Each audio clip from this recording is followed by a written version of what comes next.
On this episode of Forever Spinning, we will check out one of the greatest comeback records of all time as we dissect the 1977 classic Iggy Pop's The Idiot.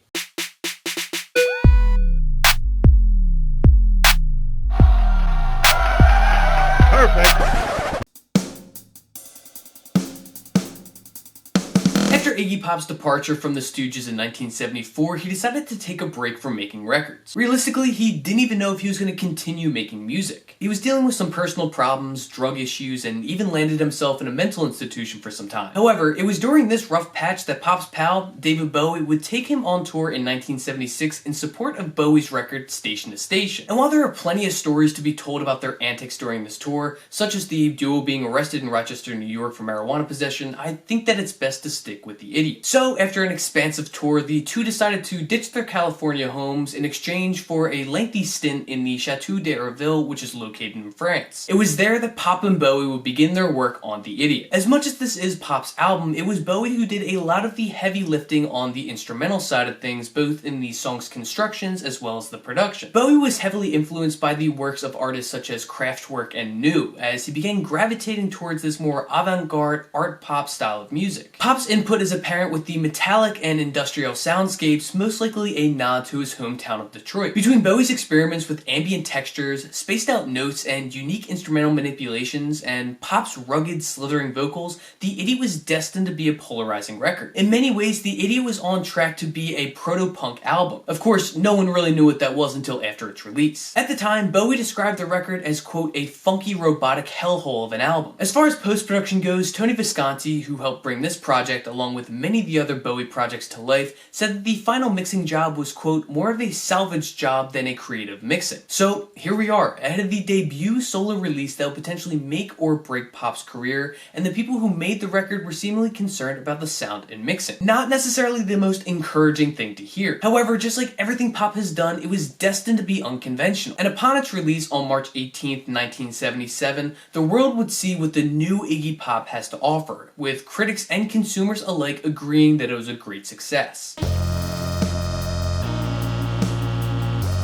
The first single to be released alongside The Idiot is the album's opening track, Sister Midnight. The instrumental behind the song is rather simple, with percussions, a guitar riff that mimics the vocal patterns, a bass that plays a total of 6 different notes, and a sweet guitar solo in the middle of the track. The vocals are deep and forced, sounding deranged on top of this pseudo-funk industrial instrumental, giving it Pop's signature sense of depravity through its rawness. While this is the most funky song in the album, it doesn't come to fruition without some darkness in the lyrics. Pop talks about the Oedipus complex, as he sings that he slept with his mother in his dreams and was then hunted down by his father with a 6-shooter. And while this may seem straightforward, it can also be argued that Pop was alluding to his addiction to drugs, specifically heroin, as the idea of sleeping with this drug will do him irreversible harm. Just as Oedipus is blinded for sleeping with his mother, Pop sees his addiction to heroin as being the vice that will metaphorically blind him for the rest of his life. Sister Midnight is considered to be the first completed song not only for The Idiot, but also in the time period known as the Berlin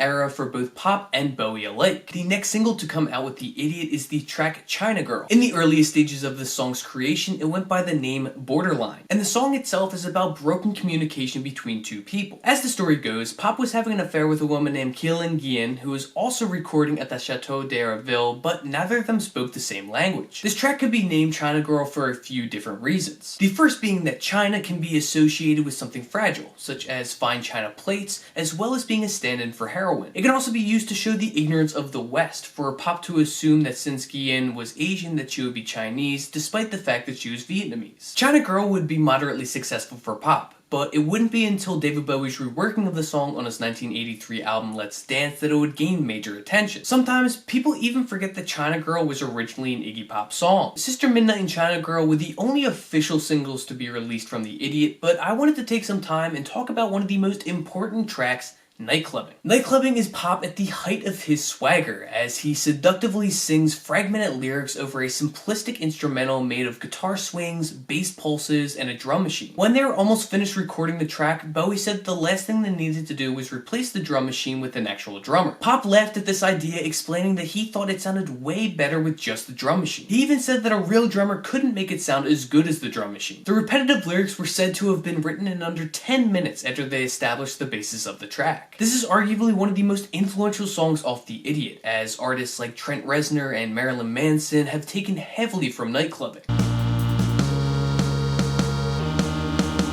For a video about an album by Iggy Pop, I know that I mentioned Bowie's name a lot, but this video wouldn't have done this album any justice without pointing out the importance of Bowie's input throughout the entire creation of this record. I'm not saying that it is only because of Bowie that this album is as good as it is, but holy hell, I cannot even imagine this record without his help. Obviously, Pop was an accomplished pioneer in his musical craft, which is evident in the success and influence of the Stooges, but I truly don't think this record would be anything without Bowie. Before they even moved to France and Berlin, Pop was in and out of rehab. He had been out of his band for a while and didn't even think that he would come back into the musical world. In comes his pal Bowie, who brings him on tour for a year and helps him get back on his feet. Well, back on his feet in a musical sense, but not keeping him off drugs. Then Bowie helps to write most of the music that would end up becoming The Idiot. It would be completely unfair to neglect Bowie's importance throughout every single note of this accomplished album. On the other hand, however, this record would be nothing without Iggy Pop. At this time in his career, Bowie was growing tired of constantly coming up with a new persona or identity to make music behind. The thrills of Ziggy Stardust and the Thin White Duke were growing tired and boring. Then, in comes an incredibly interesting character by the name of Iggy Pop. Bowie began to realize that he could create an image for someone else rather than constantly reinventing himself. And it would make sense to do this, as Pop was obviously not going to dip back into the person that he was when he was in the Stooges. You know the idea of symbiosis, where two animals use each other's unique traits in a mutualistic way? Well, that is the best way I can describe Pop and Bowie. Both of these incredible artists used their genius to aid the other in places that they were lacking. Pop might not have been the musical savant that Bowie was, but it didn't matter because Bowie was able to make Pop's music better. And as amazing as a vocalist that Bowie was, he would have never been able to lay down these same crooning, vicious vocals that Pop had belted out on The Idiot. Quite frankly, this album is fascinating because of the lore of its creators. Don't spin this the wrong way, because The Idiot was revolutionary in so many different ways. It influenced countless artists and can be credited for sparking the idea of proto-punk and post-punk in so many musicians' heads. But more than anything, it proved that Pop and Bowie were geniuses in their own right. The Idiot shows that to reinvent yourself, sometimes you need more than just pure talent, because pure talent can only take you so far. Instead, it is a graceful dance, one that moves and flows like water confined in a unique space,